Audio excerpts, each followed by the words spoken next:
ఇక ఎప్పుడు ఏదో ఒక సెలబ్రిటీల జ్యోతిష్యాలని చెప్పి, భవిష్యవాణులని చెప్పి, జీవిత రహస్యాలని చెప్పి, అందరి జాతకాలని చెప్పుకుంటా పెళ్ళైన వాళ్ళకు కూడా పెటాకులైతాయి అని చెప్పి అద్భుతమైనటువంటి ప్రవచనాల రూపంలో గంటల గంటల వీడియోలు విడుదల చేసే ది గ్రేట్ ఆస్ట్రాలజిస్ట్ అయినటువంటి వేణుస్వామి ఎవరైతే ఉన్నారో ఈయన మళ్ళొక బాంబు వేల్చిండు అయ్యా. సెలబ్రిటీల జాతకాలు నేను చెప్పను అనుకుంటేనే మళ్ళొక వీడియోనైతే విడుదల చేసిండు. ఇక ఈయన ఇప్పుడు ఎవరి జాతకం చెప్పిండు అయ్యా అంటే అల్లు అర్జున్ సుకుమారు జాతకాల గురించి చెప్పుకుంటా ఆయన సోషల్ మీడియాలో ఒక పోస్ట్ చేసుకుంటూ వచ్చేయండు. గత కొన్ని రోజుల సంది ఏదైతే అల్లు అర్జున్ ఓ పక్కన పుష్ప 2 సినిమాకు సంబంధించి రికార్డులను సెట్ చేస్తున్నాడు, ఇంకో పక్కన కేసులల్లో ఇరికి మల్లగుల్లాలు పడుకుంటా చాలా ఇబ్బంది పడుతున్నాడు అల్లు అర్జున్ సారు. అయితే ఇదంతా ఒక జస్ట్ ట్రైలర్ మాత్రమే. ఇక ముందున్నది ముసల్లా పండగ అనుకుంటా ఒక వీడియోని విడుదల చేసిండయ్యా ఈ పెద్ద మనిషి. ఇక ఈయన ఈ వీడియోలో మాట్లాడుకుంటా అల్లు అర్జున్ సార్ గురించి చెప్పుకుంటా ఆయన చుట్టూ జరిగే వాటి గురించి అందరూ విశ్లేషణ చేస్తున్నారు. పథకం జరుగుతున్నటువంటి ఇన్కమ్ ట్యాక్స్ రైట్స్ ఏవైతే ఉన్నాయో సినిమా ఇండస్ట్రీని కుదిపెడుతున్నాయి అయ్యా.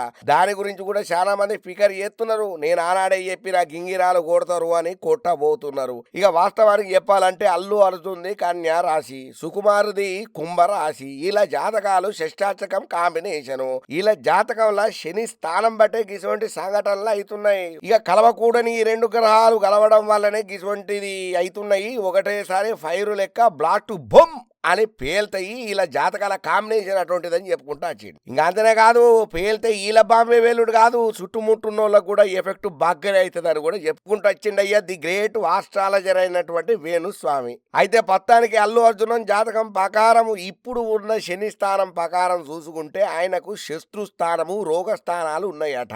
గత సంవత్సరం నుంచి అల్లు అర్జున్ మీద శత్రువులు విపరీతమైనటువంటి దాడి చేస్తున్నారు. ఇక వీటి వల్ల జైలుకు కూడా పోవాల్సిన పరిస్థితి వచ్చింది. మానసికంగా అల్లు అర్జున్ సారు బాగా దెబ్బతిన్నాడు. వీటితో పాటు ఇంకొక సంచలనం అయితే సృష్టించబోతున్నాడు. 2025 మార్చి 30 వరకు అల్లు అర్జున్ సుకుమార్లకు శని కీలక స్థానాలలో ఉండడం వల్ల పెను సంచలనాలు నమోదు కాబోతున్నాయి. అనేక సమస్యలు వస్తాయని చెప్పుకుంటూ వచ్చిండయ్యా. ఇక వీళ్ళకే కాదు, మైత్రి సినిమా వాళ్ళు కానీ దేవిశ్రీ ప్రసాద్ కు కానీ ఎఫెక్ట్ బాగానే అవుతుంది. కాకపోతే ఇప్పటి వరకు జరిగినటువంటి సంఘటనలతో పోల్చుకుంటే మార్చి 30 తర్వాత ఇంకా పైకి ఎదుగుతారని చెప్పుకుంటూ వచ్చిండయ్యా ది గ్రేట్ ఆస్ట్రాలజర్ వేణుస్వామి. ఇంకంతనే కాదు, ఉగాది నుంచి శని తులారాశిలకు ఓవుడుతోని తెలుగు సినిమా పరిశ్రమ, తెలుగు రాజకీయాల మీద ఎఫెక్ట్ పడుతుంది.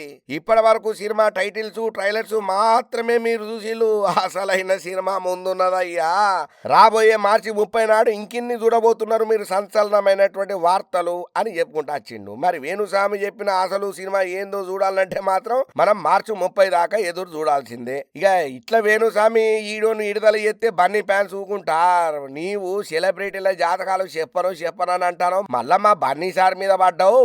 మొన్ననేమో నాగ చైతన్య శోభిత ధూళిపాల మీద మాట్లాడినటువంటి అడ్డమైన కూతలకు గాను అక్కినేని వాళ్ళు రియాక్ట్ అయి నీ మీద కేసైతే పోయి మహిళా కమిషన్ దగ్గర పోయి క్షమాపణలు చెప్పినావు. మళ్ళా బుద్ధి రాలేదు, కుక్కతోక వంకర అన్నట్టు మళ్ళీ ఇప్పుడు అల్లు అర్జున్ సుకుమార్ల మీద పడ్డారు. నువ్వేం ఎక్స్పెక్ట్ చేసుకొని వీళ్ళ మీద జాతకాలు మళ్ళీ చెప్తున్నావు అయ్యా? సెలబ్రిటీల జాతకాలు చెప్పను, ఓం నమో వెంకటేశాయ అన్నావు కదా, మళ్ళీ ఇప్పుడు ఎట్లా జాతకాలు చెప్తున్నావు అని మస్తు గరానికి వస్తున్నారయ్యా. ఏదేమైనా 4 రోజులు నన్ను ఎవ్వరు చూడకపోతే ఏందో అని చెప్పి అవమాన భారంతో ఫీల్ అవుతాడో ఏమో తెలియదు. కానీ ఇక 4 రోజులు టీవీ సోషల్ మీడియాలలో యాడ కనబడకపోయేసరికి మళ్ళా తగునమ్మ అనుకుంటా మళ్ళా మధ్యలో దూరుతాడయ్యా ఈ వేణుస్వామి. అనవసరంగా గాలికి పోయేదాన్ని మొత్తం తగిలించుకొని కంపు చేసుకొని అందరి ఫ్యాన్స్ తోని తిట్లబడి మళ్ళా నీతి సూక్తులైనటువంటి ఒక వీడియోను విడుదల చేసి నేను శుద్ధాన్ని సుఖం పూసను, నన్ను అనవసరంగా బ్లేమ్ చేస్తున్నారు, నేను ఉన్నది ఉన్నట్టు చెప్పినా అని అంటాడు. అయినా నాకు ఒక్కటి అర్థం కాదయ్యా, వేణుస్వామి ఆస్ట్రాలజరా పండుకున్నోళ్లను లేపి మరీ దండించుకునే గీ పైశాచిక ఆనందం ఏందయ్యా వేణుస్వామి? మారవానువిగా అని జరంత కారెడ్డాలు ఆడుకుంటా కూడా గట్టిగానే కౌంటర్లు ఇయ్యబట్టిండ్రు వేణుస్వామికి. మరి చూడాలే మరి ఈ రచ్చ ఇక్కడితో ఆగుతుందా? ఇంకా ఈయన చెప్పినట్టు 30వ తారీఖు మార్చి తర్వాత నన్ను అవమానపరిచినందుకు తెలుగు సినిమా పరిశ్రమ గింగిరాలు కొడుతుందని అప్పట్లో షాకింగ్ కామెంట్స్ పెట్టిండు కదా. మరి గట్లనేమన్నా అవుతుందో లేకపోతే ఈయన చెప్పిందంతా తుస్ అని దిగుతుందో మనకు మాత్రం ఏం తెలుసు, చూద్దాం.